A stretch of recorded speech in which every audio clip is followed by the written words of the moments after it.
हमारे पड़ोसी मुल्क भारत का एक आईएल टट्टू है जिसका नाम मेजर गौरव आर्या है। अगर आपने इस टट्टू को नहीं देखा तो अच्छी बात है, और अगर आपने देखा हुआ है तो फिर आपको इस बात का अंदाजा हो जाना चाहिए कि जिस तरह का ये टट्टू भारत की मोदी सरकार को सपोर्ट करता है, पाकिस्तान को बदनाम करवाने की कोशिश करता है, अगर दो चार और ऐसे भारत के अंदर टट्टू मौजूद होते तो यकीनी तौर पर भारत पूरी दुनिया के अंदर मुकम्मल तौर पर बेनकाब और बदनाम हो चुका होता, क्योंकि ये उन खास टट्टुओं में से है कि जिनकी आदत होती है कि वो अपने मुल्क को सपोर्ट करने के चक्कर में उनकी इज्जत खराब कर देते हैं, उनको मजीद बेइज्जत कर देते हैं, और जिस तरह ये नफरत अपने मुंह में लेकर बैठा होता है, गंदगी कचरा हमेशा अपने मुंह में पाकिस्तान के लिए लेकर बैठा होता है। तो आज के वीडियो के अंदर इस टट्टू के बारे में मैं आपको कुछ रियलिटीज बताने जा रहा हूं, क्योंकि इसने पाकिस्तान के बारे में बड़ी गलत वीडियोस बनाई है, पाकिस्तान के बारे में बड़ी गलत वर्डिंग इसने अब रिसेंटली यूज किया है, पाकिस्तान के बारे में इसने बड़े गलत बातें की हैं, बड़ी गलत जुमले अदा किए हैं। तो मैं इसको इसकी औकात दिखाऊंगा। मैं बताऊंगा कि तुम्हारे मुल्क के अंदर क्या हालात चल रहे हैं, तुम्हारे मुल्क की फौज कितनी थक्कड़ है, तुम्हारे मुल्क की फौज को कितने जूते मारे हैं चाइना ने, और किस तरह से अब तुम जैसे अड़ियल टट्टुओं को जो मोदी सरकार है, जो गूदी मीडिया है, वो तुम्हें आगे लेके आते हैं कि हमारे झूठ को सच करके दिखा दो, काले को सफेद करके दिखा दो, दिन को रात करके दिखा दो, और भारतीयों को जैसे हमने हमेशा बेवकूफ बनाया, हमने हमेशा फुद्दू बनाया, अब इसी तरह तुम भी भारतीयों को फुद्दू बनाना शुरू कर दो टीवी के ऊपर। और ये अड़ियल टट्टू जो पाकिस्तानी फौज के डर से अपनी फौज छोड़कर चला गया था, उसने बहाना बना लिया था कि मेरी टांग में दर्द होता है, मेरे से भागा नहीं जाता ऑपरेशन के अंदर, जंग के अंदर इसने बहाना मारा था, और ये फिर अपनी फौज छोड़कर चला गया था, क्योंकि एक बार ये पाकिस्तानी फौज के हाथों आ गया था, और पाकिस्तानी फौज ने उतने जूते मारे थे, उतने उसी तरह बिल्कुल इसको भी ट्रीट किया था कि जिस तरह फिर इनका पायलट पिछले 2-3 साल के दौरान, आपको याद होगा कि अभिनंदन पाकिस्तान आया था तो जिस तरह उसकी इज्जत अफजाई हुई थी,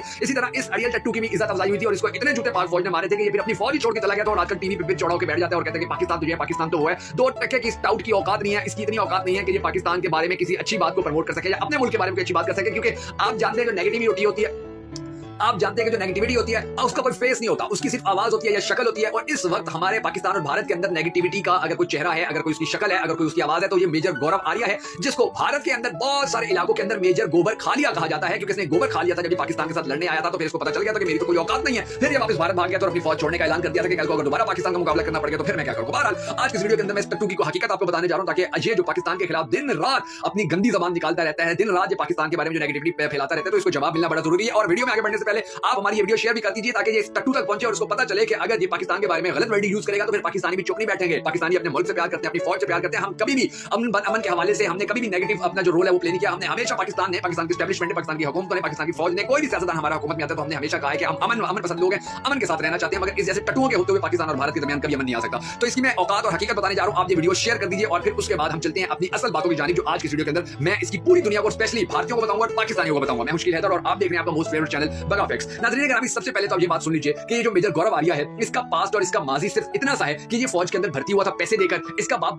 फौज के अंदर चपरासी था, और चपरासी कहता वॉशरूम साफ किया करता था, या फौजियों की जो चड़ियां हैं उनको धोता था और उनको खुश्क करता था, और फिर ये वहां पर अपने बाप के साथ हेल्प करवाया करता था, फौजियों की चड़ियां धोया करते थे ये बाप बेटा। फिर इसको फौजी था, उसको इसके ऊपर रहम आया तो उसने इस टट्टू को 2-4 क्लासे पढ़ा दी कि तुम पढ़ के चलो कोई सिपाही वगैरह भर्ती हो जाना। वो मेजर कर्नल होते हैं, वो रहम कहा जाते हैं, तो इस टट्टू को फिर 2-4 क्लासे पढ़ा दी और ये टट्टू फिर भारतीय फौज के अंदर आया। अब ये भारतीय फौज के अंदर आया था तो ये कोई किसी ऐसे नहीं था कि ये परमानेंटली भारतीय फौज का हिस्सा है, ये परमानेंटली फौजी है और फिर इसको पेंशन मिला करेगी और फिर इसको फौज की सारी फैसिलिटीज मिला करेगी, ऐसा इसका कोई सीन नहीं था। इस टट्टू को उन्होंने रखा था कि कहीं मुश्किल वक्त आएगा और जहां हमने अपनी जान देनी है तो इस टट्टू को आगे कर देंगे, यही खप जाएगा, यही मर जाएगा, बाप भी इसका गरीब है, ये भी मर जाएगा, तो दुनिया को कोई फर्क नहीं पड़ने वाला। और इसी तरह ये चलता रहा। फिर इसकी जो गंदी जबान थी, उस गंदी जबान की वजह से भारतीयों को बड़ी शर्म का सामना करना पड़ता था, भारतीय अफसरों को अपनी फौज के अंदर, क्योंकि सिपाहियों के आगे भी अपने फौजियों के बारे में ऐसी तरह उल्टी सीधी बातें करता था। आप देखें ना, जो गटर होता है ना, गटर, उसका काम यही होता है कि उसने कचरे को और गंदगी को अपने अंदर समाना है, अपने अंदर छुपाना है। तो ये भी बेसिकली वही गटर था, बस इसका ढक्कन कभी खुलता था फौज के अंदर, तो ये जो गलत उल्टी सीधी बातें करता था। तो फिर उन्होंने सोचा कि इसको सबक सिखाना है, सबक ऐसा सिखाना है कि पाकिस्तान और भारत के दरमियान जंग छिड़ गई, लड़ाई हो गई। अब जब लड़ाई हुई और ऑपरेशन शुरू हुए तो मेजर गोबर खालिया को उन्होंने कहा जी आप भी आगे बढ़िए। अब चूंकि अच्छा एक बात और भी मैंने आपको बताना भूल गया कि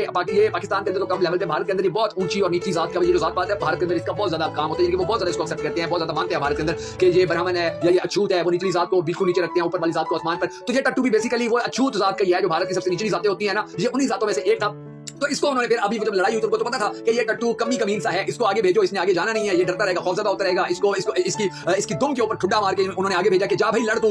हमारी फौज का टुकर, तू रोटी खा गया, हमारी फौज का तू असला लेता है, हमारी फौज का तू जो वर्दी है वो तूने पहनी हुई है, बूट पहने हुए हैं, तेरे मुंह से ज्यादा तेरे बूट चमक रहे हैं, जा और हमारे मुल्क की, हमारे देश की रक्षा कर, और वो जो पाकिस्तानी सेना आ रही है उसके साथ युद्ध में हिस्सा ले। तो ये टट्टू था, क्योंकि खानदानी, ये छोटे फैमिली का था, छोटे खानदान का था, कमीन लोग थे, तो ये आगे गया। और जैसे ये आगे गया, अब बाय चांस लकीली या अनलकीली इसको एक बाजू इसकी टांग के अंदर एक गोली छूकर गुजर गई, बस वो छूकर गुजरी और मेजर गौरव आर्या साहब मुंह के बल आकर गिर गया। और बहुत सारे लोग तो ये भी कहते हैं कि कचरे के अंदर गिर गया था। फौजियों ने आकर इसकी हालत देखी। अब जो इनका मेजर था उसको तो पता था कि इसको तो गोली हल्की सी टच हुई है और ये टट्टू अब बक्कर मार के पड़ा हुआ है, ये अब फ्रॉड कर रही है, हमें 2 नंबर हमारे साथ 2 नंबरी कर रही है, हमें बेवकूफ बना रहा है, ये हमारे साथ फ्रॉड कर रहा है। तो उसने इसको पड़ा रहने दिया। अब ये बेचारा कब तक वहां बक्कर मार के पड़ा रहता, आधा घंटा पड़ा रहा वहां पर। फिर उसने कहा कि जाओ इसको उठा लो और इसको अस्पताल दाखिल कराओ। अस्पताल गया, ये अस्पताल में इसको दाखिल करवाया गया टट्टू को। तो उसके बाद इसने तो फौरन रिजाइन लिख कर दे दिया कि जी मैं तो नहीं कर सकता, मेरी तो टांग बिल्कुल काटने पे आ गए हैं डॉक्टर, और मैं तो बिल्कुल चल फिर नहीं सकता हूं। वो अब मेडिकल, फौज का मेडिकल होता है, वो तो 1 मिनट के अंदर देख लेते हैं कि इसके अंदर कितने डेंजरस सीन में। बहरहाल इसको फिर सजा भी हुई, इसका फिर कोर्ट मार्शल भी हुआ और फिर इसको उन्होंने निकाला कि चल बाहर निकल, तेरी औकात ही नहीं थी फौज में आने की, तेरे बाप की सिफारिश के ऊपर तुझे 2% के बंदे को फौज में भर्ती कर लिया गया था। तो ये फिर वहां से फौज से बाहर निकल के आया और फिर इसने अपना यूट्यूब चैनल बना लिया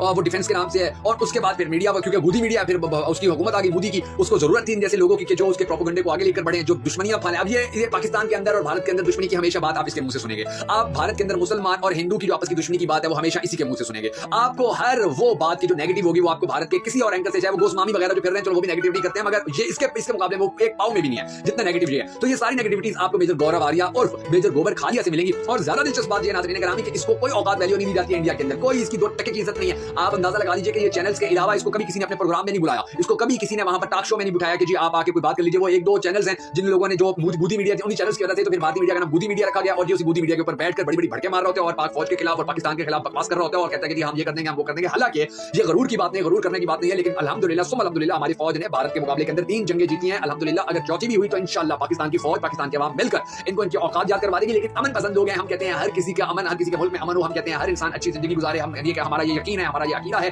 कि जंगों के अंदर किसी की भी जीत नहीं होती है, किसी मुल्क की जीत नहीं होती है। जंग के अंदर सिर्फ आम इंसान की हार होती है, सिर्फ इंसान हार जाते हैं, इंसानियत मर जाती है, इंसानियत खत्म हो जाती है। ये अकीदा भी है, ये हमारा मानना भी है और हमने हमेशा भारतीय अवाम के बारे में इसी पॉजिटिविटी का मुजाहिरा किया कि भारतीय अवाम, पाकिस्तानी अवाम में कोई दुश्मनी नहीं है, फौजों में कोई दुश्मनी नहीं है, सरकारों में कोई दुश्मनी नहीं है। चंद टट्टू हैं भारत के कि जो भारत और पाकिस्तान को जुड़ने नहीं देते हैं और उन्हीं टट्टुओं में से जो टॉप का टट्टू है वो ये है और ये नेगेटिविटी फैला रहा है पाकिस्तान के बारे में। तो मैं भारत के जो सोशल मीडिया एक्टिविस्ट हैं उनसे दरख्वास्त करूंगा कि इस टट्टू की ऑफिस को इसकी औकात में लेकर आए, इसकी बोलती बंद करवाएं, वरना ये ना हो कि फिर मैं इसके बारे में वीडियोस बनाना शुरू कर दूंगा, मैं इसको बताना शुरू कर दूंगा तुम्हारी फौज की हकीकत है, तुम्हारी फौज के अंदर खवातीन के साथ क्या सलूक किया जाता है, तुम्हारी फौज के अंदर खुदकुशियों का क्या रुझान है, तुम्हारी फौज के अंदर कश्मीर जाने से कितना खौफ होता है, तुम्हारी फौज के अंदर सियालकोट बॉर्डर पे खड़े होने होते वक्त उनको कितने मसाइल का सामना होता है। और जब भी लड़ाई होती है पाकिस्तान के साथ झड़पें शुरू होती है तो तुम्हारी फौज के कितने लोग फौरी तौर पर रिजाइन दे देते हैं, कितने लोग फौरी तौर पर छुट्टी की दरखास्त दे देते हैं। ये सारी चीजें अगली वीडियोस के अंदर मैं सामने लेके आऊंगा। अगर भारत का ये अड़ियल टट्टू इसी तरह पाकिस्तान के खिलाफ प्रोपेगेंडा करता रहा, इस वीडियो को शेयर जरूर कर दीजिएगा ताकि इसकी जो लानत इसके ऊपर मुंह के ऊपर हमने मारी वो लानत इसके मुंह तक पहुंच जाए।